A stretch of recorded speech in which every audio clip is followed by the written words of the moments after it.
नमो विष्णुपादाय कृष्णपृष्ठाय भूतले श्रीमती भक्ति वेदांत स्वामिनिते नामे नमस्ते सरस्वती देवी गौरवाणी प्रचारिणे निर्विशेष शून्यवादी पाश्चात्य देशपाल ओं तत्सत ओं तत्सत ओं तत्सत। तो আমরা রাধা রানীর মহিমা সম্বন্ধে একটু অবগত হব। রাধা রানী ইনি মহাভাব স্বরূপা। তো কালকে আমাদের রাধা অষ্টমী। তো রাধা অষ্টমী উপলক্ষে আমরা রাধা রানীর সম্বন্ধে জানব। শ্রীমতী রাধা রানী কি? রাধা রানী হলেন কৃষ্ণেরই থেকে অভিন্ন এবং রাধা রানী শ্রীমতী রাধা রানী কৃষ্ণ গুরুত্বপূর্ণ ই হলো শ্রীমতী রাধা রানী কৃষ্ণেরই থেকে উৎপন্ন কৃষ্ণের আলাদিনী শক্তি।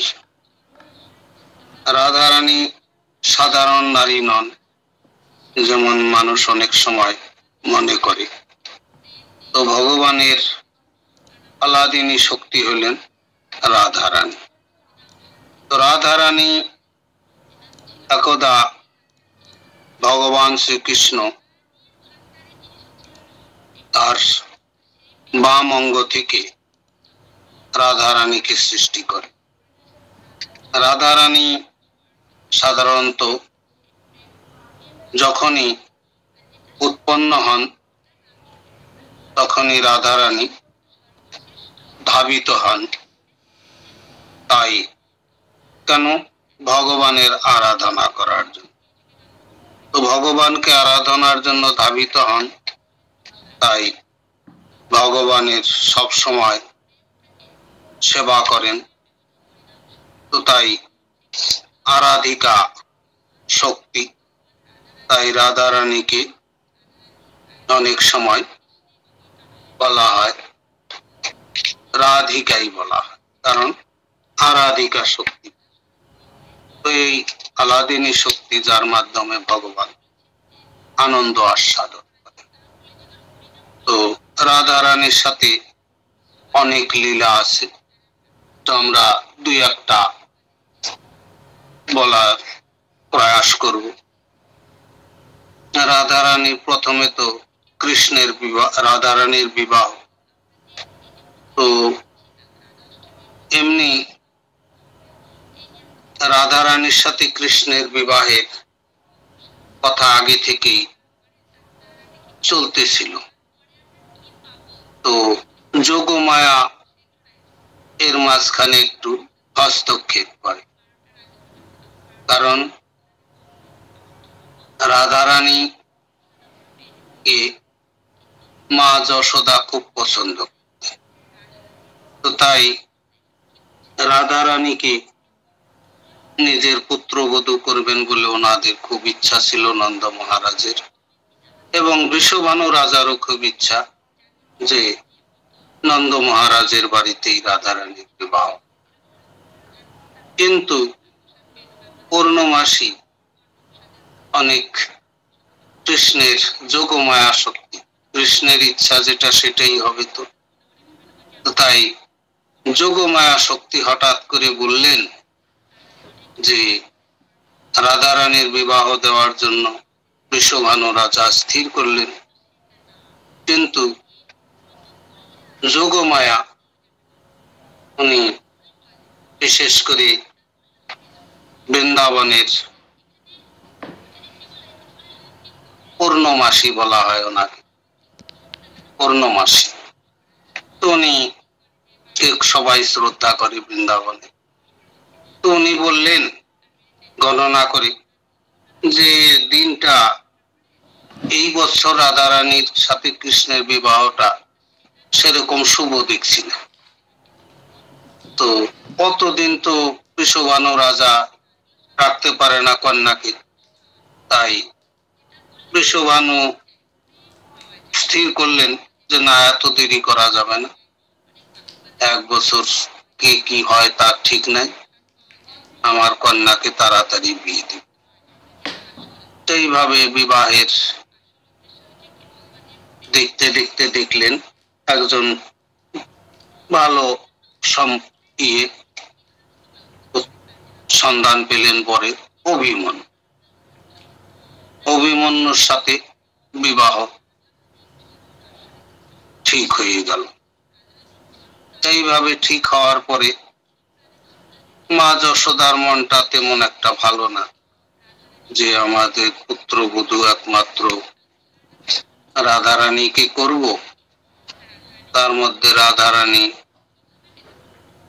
এখন এতদিন বৃষভানু রাজা অপেক্ষা করছে না, তো তাই এইভাবে বিবাহ স্থির করলেন যে অভিমন্যুর সাথে। তো অভিমন্যুর সাথে বিবাহ ঠিক হওয়ার পরে যাবটে গ্রাম, সেইখানে তো এভাবে অভিমন্যুর সাথে রাধিকা রানীর বিবাহ ঠিক হলো, বিবাহের ধুমধাম।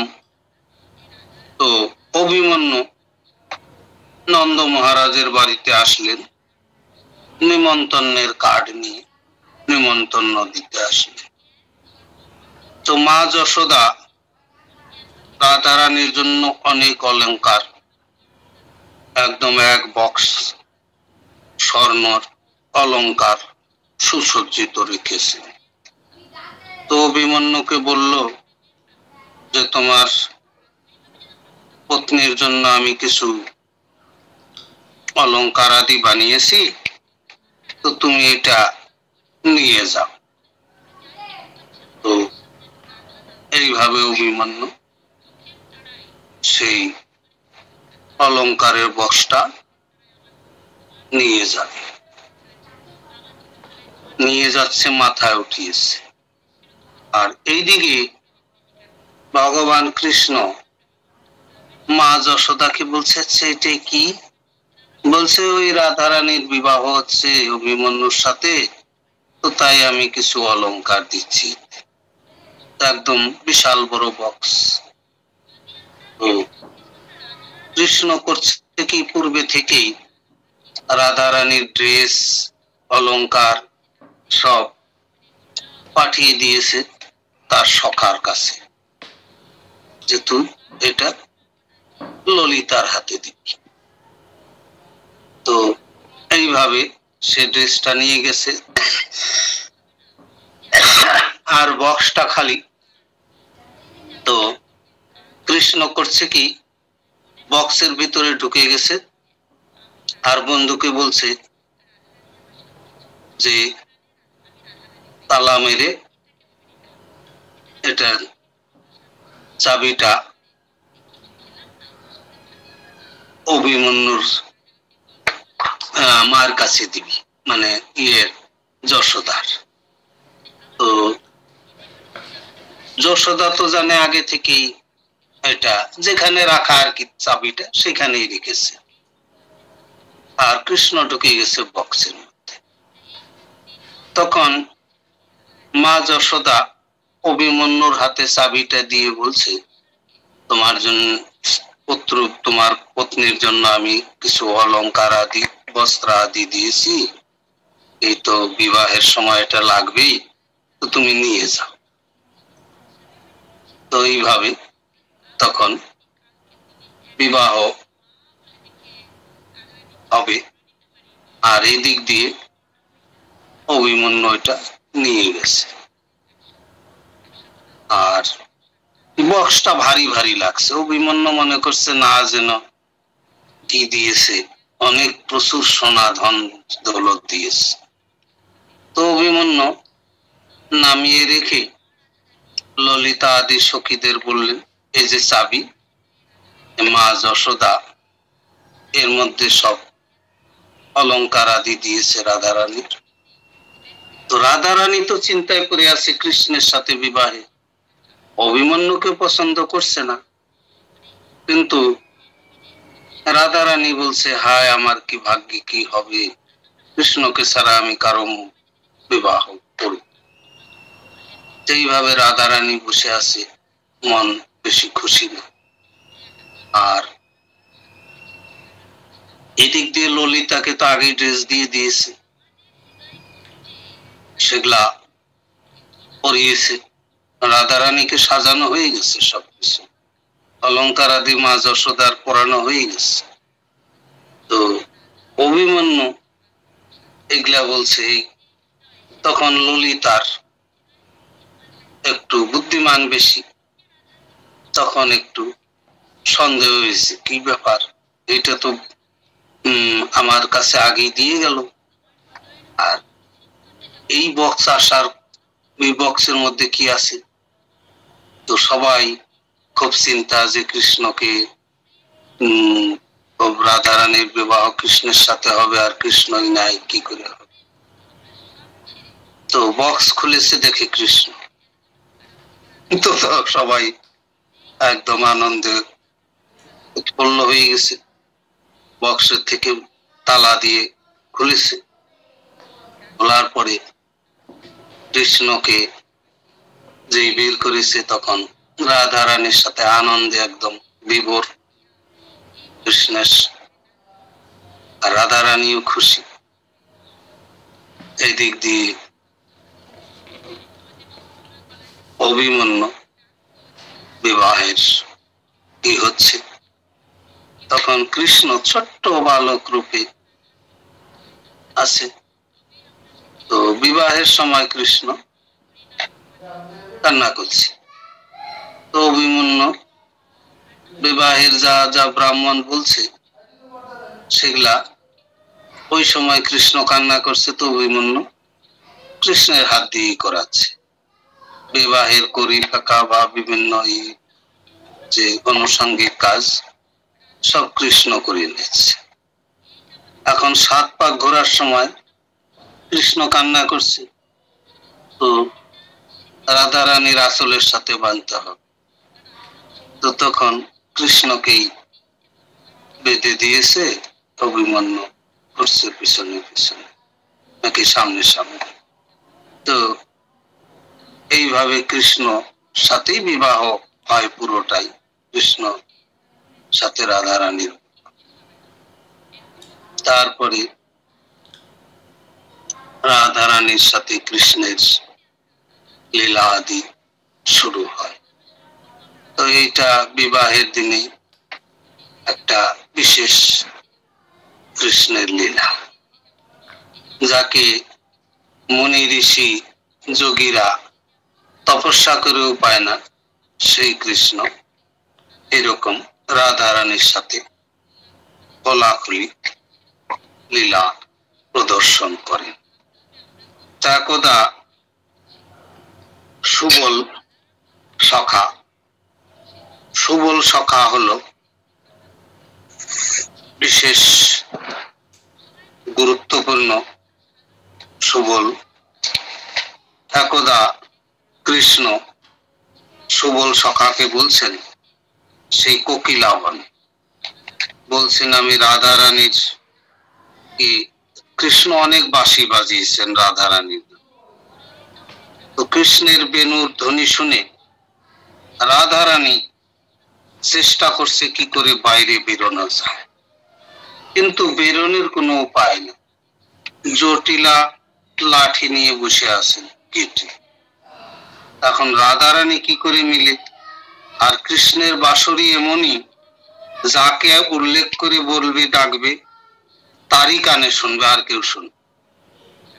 তো তাই রাধারানী খুব চেষ্টা করছে যে আমি কৃষ্ণের কাছে যাব, কিন্তু তার শাশুড়ি জটিলা লাঠি নিয়ে গেটে দাঁড়িয়ে বসে আছে। এইরকম অবস্থায় রাধারানী তো কৃষ্ণের বাঁশরির যে সুর রাধারানীকে বলাচ্ছে, কিন্তু রাধারানী যাওয়ার কোনো সুযোগই পাচ্ছে না। তো এইভাবে খুব দুরবস্থার মধ্যে রাধারানী নানা রকম দুশ্চিন্তায় আছে, কোনোভাবে বেরোনোর কোনো সুবিধা নাই, সুযোগ সুবিধা। তো তাই রাধারানী চিন্তা করছেন, কিন্তু এদিকে কৃষ্ণ সুবলকে বলছে, সুবল, রাধারানীকে আমি অনেক ডাকলাম বাঁশরি দিয়ে, কিন্তু কোনোভাবেই রাধারানী আসছে না। তো রাধারানীর নিশ্চয়ই কোনো সমস্যা আছে, তো তুমি যে করেই হোক রাধারানীকে আমার সাথে মিলিয়ে দিবে। তুমি যাও, যে কোনো অবস্থায় রাধারানীকে আমার কাছে নিয়ে আসো, আমার প্রাণ, রাধারানীকে ছাড়া আমার প্রাণ বাঁচবে না, তুমি শীঘ্রই নিয়ে আসো। এইভাবে তখন সেই রাধারানীকে আনার জন্য সুবল সখা চলল। তো সুবল সখা এই চন্দ্রাবলীর ভাই, কাজেই অনেকটা রাধারানীর মতোই চেহারা। এইভাবে সুবল সখা দেখলো কি করে রাধারানীকে আনি। তো উনি সেই জটিলার কাছ দিয়ে ঘোরাফেরা করছে। তো জটিলা বলছে, এই রৌদ্রের মধ্যে সুবল, তুমি কি করে এই রৌদ্রের মধ্যে তুমি এই ঘুরছো? তোমার মুখ টুক শুকিয়ে গেছে, তোমার কি, এই রৌদ্রের মধ্যে কেন ঘুরছো তুমি? তো বলছে, আমার একটা বাছুর হারিয়ে গেছে, ওই বাছুরটাকে খোঁজাখুঁজি করছি। তো বলে, খুঁজুনে, কোনো ব্যাপার না, তুমি আগে জল টল খেয়ে আসো, তোমার মুখটা শুকিয়ে গেছে।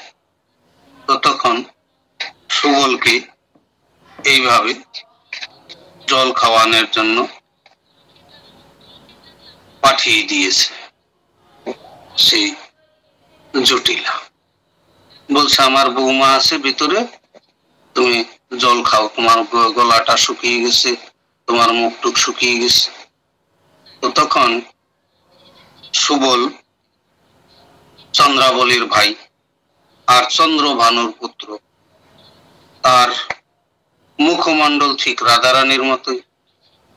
তো রাধারানীর ভেতরে যে রাধারানীও খুব চিন্তায় পড়ে আছে, সুবলকে দেখে তখন আনন্দ পেয়েছে, কৃষ্ণ পাঠিয়েছে, কিন্তু যাই কি করে, সুবল তো আসছে, কিন্তু আমি যাব কি করে? তখন সুবল বলছে, রাধারানী, আমাকে কৃষ্ণ পাঠিয়েছে, কৃষ্ণ তোমার জন্য ব্যাকুল হয়ে আছে, তো তোমার ওখানে কোকিলাবনে। তো তখন রাধারানী, ললিতা সবাই চিন্তা করছে কি করে বেরোনো যায়। তো লাঠি নিয়ে আসে, যাওয়াই যাবে না গেটে, আর অন্য কোনো রাস্তাও নাই। তো তখন এরা আর বুদ্ধি করে কিছু পাচ্ছে না। তো সুবল বলছে রাধারানীকে, দেখো, তুমি এইটা চিন্তা করছো, আমি তোমাকে বুদ্ধি দিচ্ছি। কি বলছে, আমার ড্রেসটা তুমি পরে তুমি ওই দিক দিয়ে যাও, আমাকে তো আদেশ দিয়েছে, আমি এখানে বাছুর খুঁজতে আসছি, জল খেতে আসছি। তো জটিলা কিছু বুঝতে পারবে না, আমার ড্রেসটা পরে তুমি বেরিয়ে যাবে, আর তোমার ড্রেসটা পরে আমি একটু পরেই এই সখীদের সাথে ঘুরে যমুনায় জল আনতে যাব। সখী সমেত তখন তো আর এরা সন্দেহ করবে না, আর তুমি আরামসে কৃষ্ণের কাছে সোজা চলে যাবো আমার ড্রেস পরে, আর তোমার ড্রেস পরে আমি জল আনতে যাব।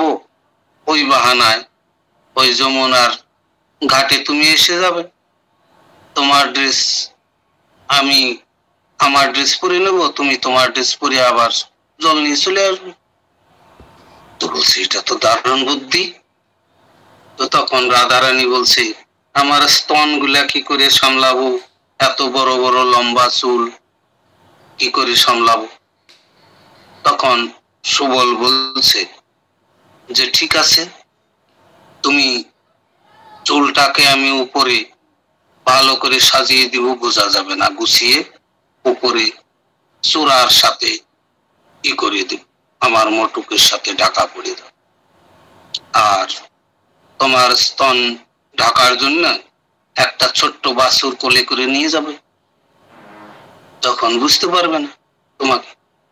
তো এইভাবে একটা বাছুর কোলে করে রাধারানী সুবলের বেশি বেরিয়ে সোজা কোকিলাবন কৃষ্ণের কাছে গেছে।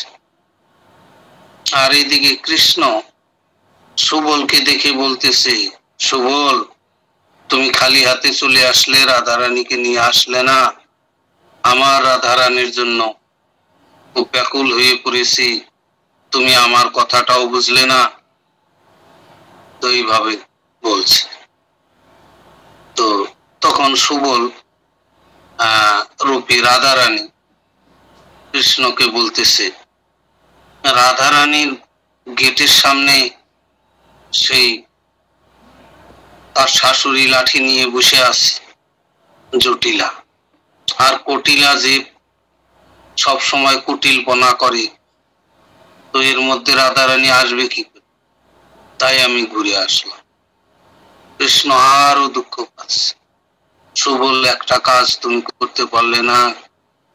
এরকম করতে করতে তো রাধারানী হঠাৎ করে তার সেই মটুক খুলে দিলেন, আর চুলটা যখন ছেড়ে দিলেন তখন দেখছে, আরে সুবলের বেশে রাধারানী। তো তখন রাধারানীর সাথে কৃষ্ণের লীলা বিলাস কথোপকথন, আনন্দ আস্বাদন হয়। তারপর রাধারানী সেই সুবলের ড্রেস পরে আবার বেরিয়ে যায়। আর এইদিকে সেই যমুনার ঘাটে যেখানে বলেছে সেখানে তারা অপেক্ষা করছে রাধারানীর জন্য, সখীগণ, ললিতা আদি সখী। তো আর এইদিকে সুবল রাধারানীর বেশে সেই সখীদের সাথে জল ভর্তি কলস নিয়ে গিয়েছে যমুনায়। আর ঠিক সময় একদম রাধারানী এসে উপস্থিত। তো রাধারানীর সাথে ড্রেস বদলি হয়। তারপরে রাধারানী সখীদের ড্রেস, রাধারানীর ড্রেস পরে সখীদের সাথে জল নিয়ে চলে আসে। তো জটিলা বুঝতেই পারে না। আর এদিক দিয়ে সুবল সুবলের ড্রেস পরে কৃষ্ণের কাছে চলে গেছে। কৃষ্ণ খুব খুশি, সেই আলিঙ্গন, সুবল, তোমার বুদ্ধি অসীম, তোমার বুদ্ধি।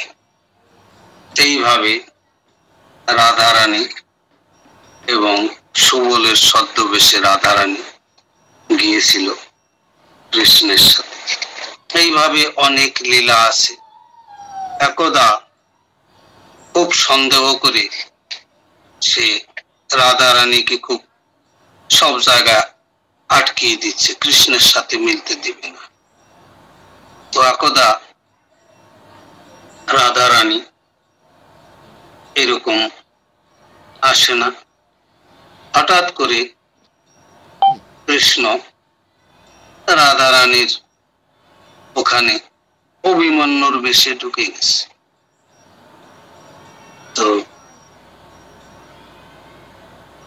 আর এইভাবে, আর অভিমন্যু বিশেষ কারণে কোথাও গিয়েছে, ওই রাত্রিতে আর আসবে না।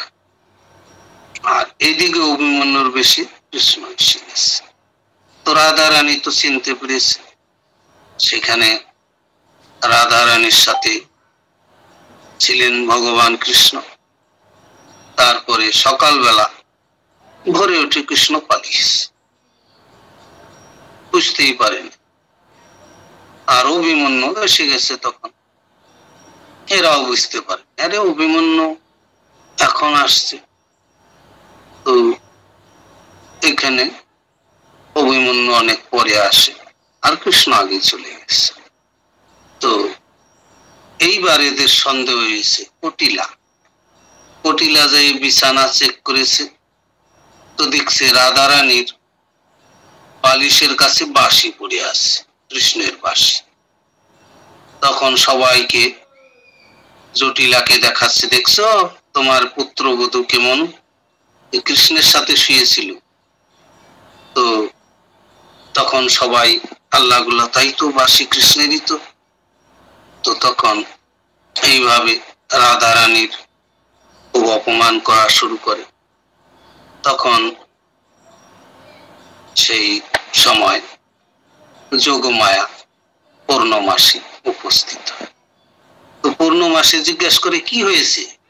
বলছে, এই যে দেখছো রাধারানীর সাথে কৃষ্ণ শুয়েছিল, এই যে সকালে পালিয়েছে, বাঁশিটা তার চিহ্ন। তো তখন বলে, আচ্ছা বাঁশি হইলে কৃষ্ণের হবে, তাহলে চলো তোমাদের বিছানা চেক করা যাক।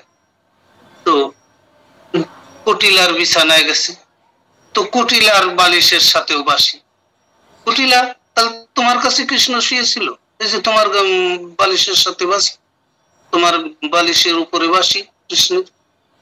কটিলার মুখ ভারী হয়ে গেছে, লজ্জা পেয়ে গেছে, এখন কি বলে। তো জটিলাকে বলছে, চলো তোমার বিছানাও চেক করা হবে সবার সামনে। তো তার কামরায় গেছে, কামরা যে দেখে জটিলার বালিশের উপরেও বাঁশি সেইভাবেই আছে। তো তখন বল,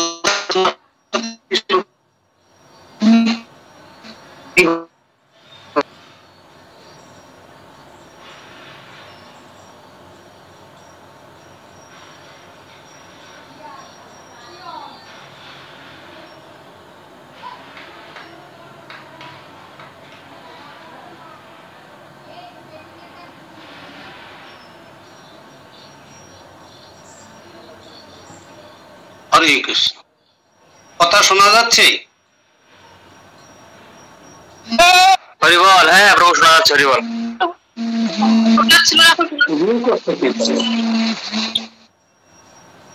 তো তাহলে এইভাবে জটিলা এবং কুটিলার একদম জব্দ হয়ে গেল, সবার সামনে লজ্জা পেয়ে গেল। বললো যে এরকম কাউকে দোষারোপ করা উচিত না, বাঁশি হইলেই কৃষ্ণ আসছে, তোমাদের ওখানেও বাঁশি, আর কোনো কথা নাই। তো এইভাবে অনেক লীলা রাধারানীর সাথে ভগবান করেছেন। তো আমরা এই রাধা কুণ্ডের আবির্ভাবও আমরা দেখেছি, যে আরিষ্টাসুর ভয়ঙ্কর অসুর, কংসের দ্বারা পীড়িত, সে প্রচন্ড ক্ষয়ক্ষতি করত। তা একদা কৃষ্ণ সেই রাধা কুণ্ডর ওখানে কপিলা ওই ইয়ের কাছে, তো তখন কৃষ্ণ সেই আরিষ্টাসুরকে বধ করে, এবং এই ঘটনাটা ওই বর্তমান রাধা কুণ্ডের ওখানে যে মানসী গোবর্ধনের কাছে কোকিলা বনের ওইদিকে, তখন অরিষ্টাসুরকে বধ করার পরে কৃষ্ণ রাধারানী গোপিকাদের সাথে রাসলীলায় অংশগ্রহণ করার জন্য আসছে। তো রাধারানী বলছে যে তুমি গোবধ করেছো, তোমার গোবধ জনিত পাপ হয়েছে, কাজে আমাদের কাছে তোমাকে আমরা অ্যালাউ করব না, তুমি আমাদের সাথে আর দেখাশোনা মেলামেশা করবে না। তো তখন কৃষ্ণ বলছে, ওইটা কি করে গোবধ হলো? ওটা তো আরিষ্টাসুরকে বধ করলাম আমি, সে অসুর তো জীবের ক্ষতি করতো, সব বৃন্দাবনের ভয়ানক ক্ষতি করতেছিল, তাই তাকে অসুর রূপে আছে, অসুর রূপে অসুর উনি গুরু ষাঁড়ের রূপ ধারণ করছে, তাই কি এটা তো আমি ওটাকে তো অসুরকেই বধ করেছি। তো বলছে না, ষাঁড় রূপ ধরে যে খেতু আছে সেই সার হইল আমাদের শাস্ত্রে অনুযায়ী সার পূজ্য, আর গরু, তাই গোবধ হয়ে গেছে তোমার। তো তাহলে কৃষ্ণ বলছে তাহলে কি করতে হবে আমাকে? রাধারানী বলছে সমস্ত তীর্থে স্নান করে আসতে হবে তোমার। তো বলছে আচ্ছা এই ব্যাপার, তাহলে সমস্ত তীর্থ আমি এখানেই নিয়ে আসতেছি। তো সমস্ত তীর্থকে আহ্বান করে ভগবান কৃষ্ণ নিয়ে আসলেন। এইভাবে সেই তীর্থে কৃষ্ণ পা দিয়ে চাপ দিলেন, বিশাল বড় সরোবর হয়ে, সরোবরে একদম জলে পরিপূর্ণ বিশাল সরোবর। সেখানে ভগবান কৃষ্ণ আনন্দের সাথে সাঁতরিয়ে স্নান করলেন, সাঁতার কাটলেন, স্নান করে বললেন তাহলে আমি শুদ্ধ হয়ে গেছি। তো তাহলে তোমরা এখন শুদ্ধ হও, তোমরা অশুদ্ধ আছো, কারণ আমি পবিত্র হয়ে গেছি, সমস্ত তীর্থে স্নান করছি। তো তোমরাও পবিত্র ভাবনা, তোমরাও স্নান করে তারপরে আমার সাথে মিলবে, তাহলে আমি তোমাদের সাথে এখন সংস্পর্শে থাকবো না। তখন রাধারানী এই তাদের গোপীদের চুরি খুলে সেই রাধাকুণ্ড খনন করে, কিন্তু জল তো আসে না। তো তখন কৃষ্ণ বলছে আমার শ্যামকুণ্ড থেকে জল দেই। তো রাধারানী বলছে না, তোমার জলে ওটা অপবিত্র হয়ে গেছে, ওই জল আমরা আমাদের কুণ্ডে ঢুকাবো না। তাহলে কি করবে তোমরা? মানসী গঙ্গা থেকে জল নিয়ে আস। তো সব গোপীরা কলসি ঘুরে ঘুরে একের পর লাইন লাগিয়ে এক হাতে করে করে জল আনছে। হাঁপিয়ে গেছে, ঘেমে গেছে, কিন্তু জল একটু এক বুন্দু জল হচ্ছে না, এত বিশাল স্বরূপ। তো তখন কৃষ্ণ পরিশ্রম দেখে ভক্তের পরিশ্রম সহ্য করতে পারে না। কৃষ্ণ বলছে ঠিক আছে, তাহলে আমার জল যখন নিবে না, তাহলে আমি তীর্থদের তোমার এখানে আসতে বলি। না না, তোমার কৃপা চাওয়ার দরকার নেই, আমরা নিজেই সেটা দিই, আমরা এইভাবেই জল আনি। তো তখন কৃষ্ণ দেখলো যে এটাও খুব সমস্যা। তখন সব তীর্থদের বললেন রাধারানীকে তোমরা প্রণাম জানাও, বলো আমি প্রয়াগ তীর্থ, আমি অমুক তীর্থ, আমি হরিদ্বার, এরকম সব তীর্থ যেয়ে তোমরা রাধারানীকে প্রণাম জানিয়ে বলো আমরা আপনার কৃপা হলে আপনার এই কুণ্ডে জল প্রদান করতে পারি। তো এইভাবে তারা অনুরোধ করাতে রাধারানী তাদের স্বরূপ দেখলেন যে হ্যাঁ ঠিক তীর্থরাজ এসব। এইভাবে সেই বহুলা অষ্টমের দিন এইভাবে রাধাকুণ্ড শ্যামকুণ্ডের উৎপত্তি হয়।